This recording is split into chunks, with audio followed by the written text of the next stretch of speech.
The ERi-TV news broadcast crew and I, Delayed Sahaya, are now ready for your daily news briefing at 10:30 local time. But first, let us catch up with the major headlines.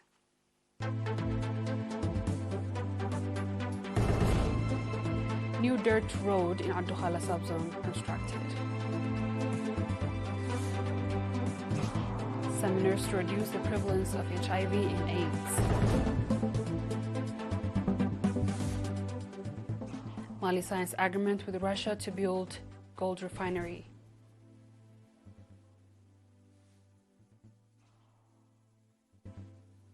Mali, Niger and Burkina Faso establishes Sahel Security Alliance.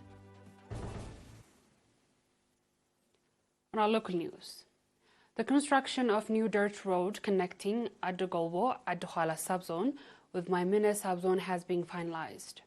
Already, ERi Transportation Company has commenced providing public transportation services along 55 kilometers road that was completed with the support of machinery at a cost in excess of 6.7 million nakfa. The inaugural ceremony, organized on 23rd November, was attended by Brigadier Takhlek Fly, Commander of the Central Command, Mr. Habta Abtasfation, Governor of the Southern Region, as well as Ms. Amita Ngusa, Secretary of the PFDJ in the region.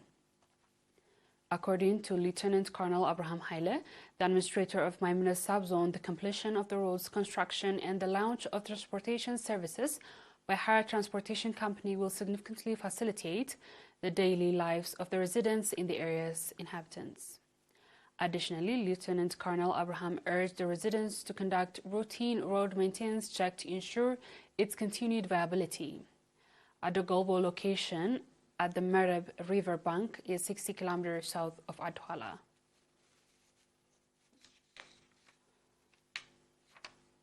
Seminars on the objective of reducing and regulating the prevalence of HIV/AIDS were organized across 7 subzones within the Ansaba region.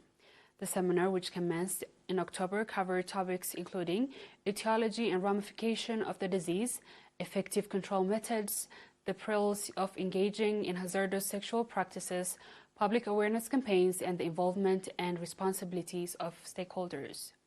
In addition, members of the Bidiho Association provided briefings on, among other things, the significance of joining the organization, the association's mission, and the necessity of providing care for those living with HIV and AIDS and averting stigma.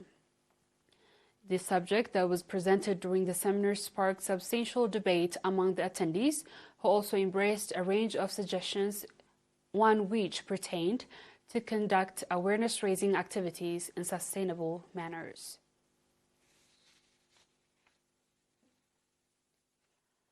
The Ministry of Labor and Social Welfare in Karen subzone extended school material support to 240 disadvantaged students in the subzone. The head of the office branch, Mr. Solomon Buhari, stated that the purpose of the support was to allow disadvantaged students to continue their regular educations without being hindered by the lack of school supplies. In a related news, the Amhara subzone branch of the Ministry of Labor and Social Welfare provided 138 disadvantaged students in the subzone with school material. According to Mr. Subhat Laab Waligargis, the director of the office branch, on their respective administrations, identified the beneficiary students. Head of the social service in the subzone, Mr. Andom Zamikael, stated that the program is going, indicating that it is an element of the effort to ensure social justice.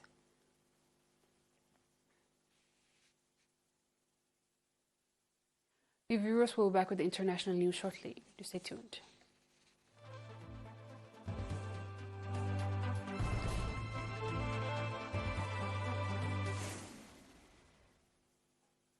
Welcome back.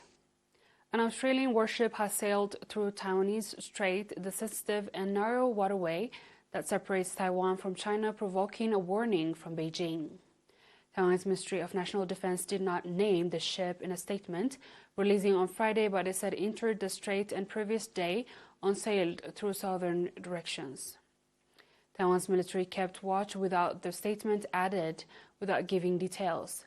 An Australian official quoted by the Reuters news agency confirmed that the Tu Won Ba frigate has transited the international waters of the Taiwan Strait as part of the regional deployment. China's Ministry of Foreign Affairs said the country's position in the issues has consistent and clear. The sailing came as a difficult time in Australian-Chinese relations, even as the two countries seek to get their ties back on track. On our last news, Mali, Burkina Faso, and Niger have signed a mutual defense pact as the three Sahel countries aim to help each other against possible threats of armed rebellion for external aggression. The charter, known as the Alliance of Sahel States, signed on Saturday, binds signatures to assist one another, including military, in the event of an attack of any one of the 10. The Lipato-Gourma region, where the Mali, Burkina Faso, and Niger borders meet, has been ravaged by armed rebellion in recent years.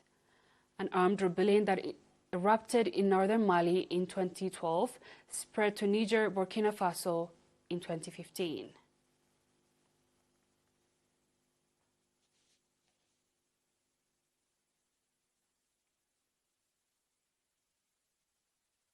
Dear viewers, we've come to the end of tonight's news. Let's have a quick recap of the headlines.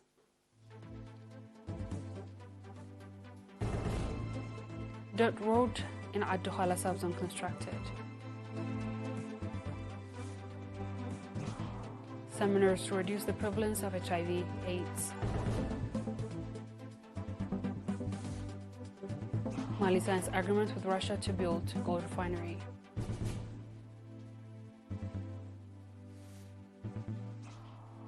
Mali, Niger, and Burkina Faso established Sahel Security Alliance.